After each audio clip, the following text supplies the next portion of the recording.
Life is short and so is this book by Peter Atkins, a book that actually teaches us how to live the life the right way.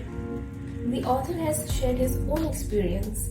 This book has 12 mini chapters. I am Prachi and welcome to Creaexber. Secret of being productive is to say no to things that are unimportant and focus on what really matters. Activity by itself doesn't equal accomplishment.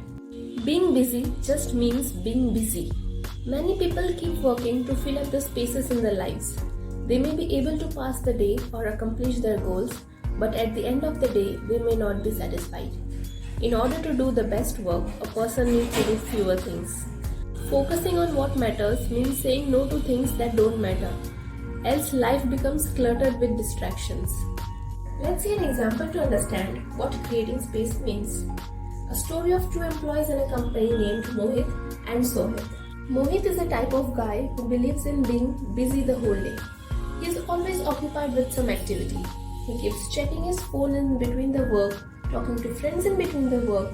In short, he is a multitasker. He gives importance to what he wants to rather than what he have to. Further, he lives far from his office and spends significant time in commuting. According to him, taking rest is a waste of time, and so he is always doing something or another to make sure he is occupied. But at the end of the day, he cannot sleep with satisfaction. Why? Before knowing why, let's see what Sohit does. Sohit understands that to be efficient, he needs to give himself a break. The brain works slowly when made to switch back and forth between multiple tasks. So he does one work at a time. Time blocking is one of the best techniques to opt for, where you focus on one type of work for a specific period of time. He lives close to his office and sometimes work from home, hence reducing the commuting time. He takes pause from work to look back at the moments he spent by having a walk in the nature, which helps nurture creativity. He returns back home walking, and at the end of the day, he is truly satisfied. Now you know the why behind Mohit's dissatisfaction. Human mind is not a linear machine. If you don't put in the required effort, you won't be capable of generating good ideas. But if you don't give yourself space from the problems on which you are working, you likely will be worn down. One must stop, think and relax so that mind can be quiet for great insights to come. Worrying wastes two things, time and energy. Not to obsess on the past, but to learn from it. And not to worry about the future, but to prepare for it. The author talks about some of his friends with multiple sclerosis, and they live more restricted and painful lives than most of us. But every time he meets them, each seems excited and they are trying to get the most out of the limited time left on earth. Even in terrible times, we can focus on something going well. Try to put things in two buckets. One about which you can do something and the one you cannot. For example, your exams are approaching and you have your syllabus left. So instead of worrying, work on it. This is something you can do about it. But if you have shorter height than your friend and worrying about it, then it is of no use. You're wasting your time and energy. Try to ignore it. It may not be easy, but this is the only thing which you can do. Luck and bad luck aren't evenly distributed. There are some things you can change, for example, the way you behave, the way you perform, but this will take time. Thinking it can happen overnight is likely to lead to failure. Everything happens on its right time. Thinking I might have done early on would have changed this or that is not a good idea. And when you make mistakes, accept and learn along the way. Mistakes are experience you won't soon forget. As Winston Churchill said, success is not final and failure is not fatal. It is the courage to continue that counts. The most important thing to do is to not do anything really dumb. Drinking too much, late night parties, eating poorly and not exercising may seem pleasant. People do such things. They value their short-lived happiness and enjoyment and not think of the downsides and effects they will face. By pivoting that thinking and avoiding really dumb ideas in life, you will approach problems from a wholly different perspective. Really dumb things and routine mistakes are distinct from each other.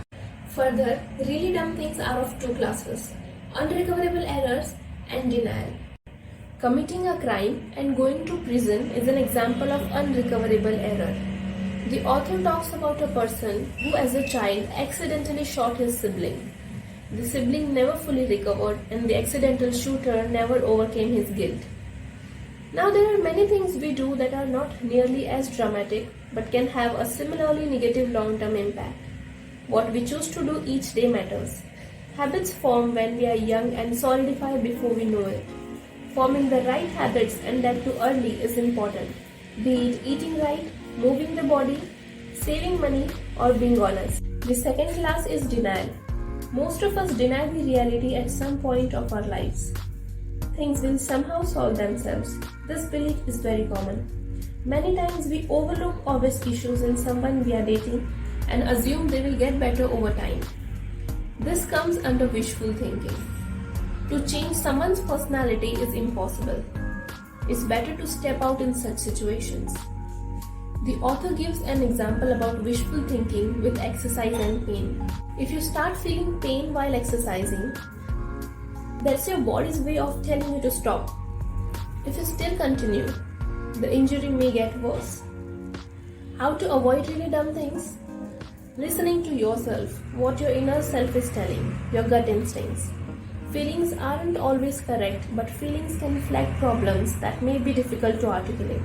It's better to do nothing when the only available choice has glaring issues. Character is one of the most important things in life, and reputations are considered as your personal brand. Over time and status, people tend to get what they deserve. If you want people to trust you, keep your word, admit your mistakes, accept your lack of information in something, and live your life correctly. People with authenticity and integrity are happier and have more real friends. We are largely influenced by the type of people we live with, particularly when we are young. For example, Ram and his friends migrated from India and moved to Canada. But he doesn't like Indian food, rather he's more towards hamburger. He acts and speaks much more like his friends than he does his Indian parents. Choose your friends, mentors, and colleagues wisely. When we spend time with someone we respect, like, and care about, we indeed feel great. No matter how much wealth you accumulate, but if you don't have real friends, it's likely to be not happy. Real friends are those whom we trust, respect, laugh with, and can rely on. Building trustful relationships are a result of being true to your passions, being true to how you feel, being true to what you want.